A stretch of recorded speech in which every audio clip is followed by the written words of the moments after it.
then you gotta put your back into it. You gotta put your back into it. You gotta put your back into it. Put your back into it.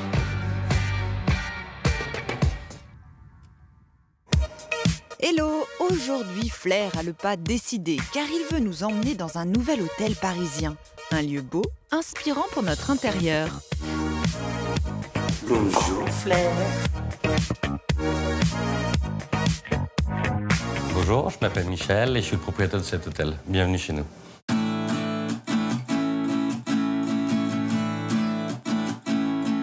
Cet hôtel a un peu été construit comme un Cluedo.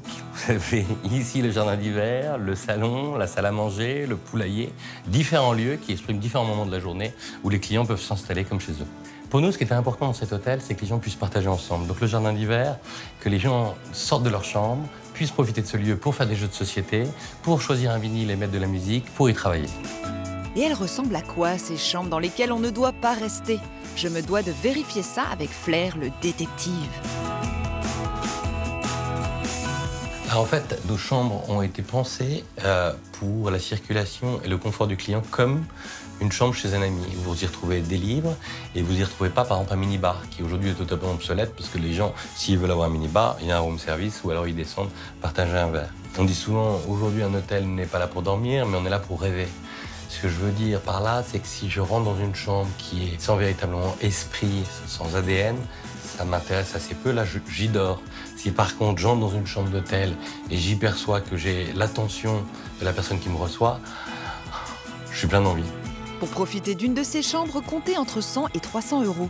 Mais avant de vous mettre au lit, Flair vous conseille de ne pas oublier le détour par le poulailler. Alors je vais vous présenter Philomène et Paulette, nos deux poules de soie qui nous pondent des œufs tous les matins. C'est très facile d'avoir des poules en ville à condition d'avoir des voisins compréhensifs et à la fois de bien s'en occuper. Et nous leur donnons beaucoup d'amour. Je vous laisse les poules, j'ai déjà un chien à balader. Allez, viens, Flair. Viens, je te dis. Mais viens, on va parler des maquillages asiatiques, ta passion. Bonjour Flair.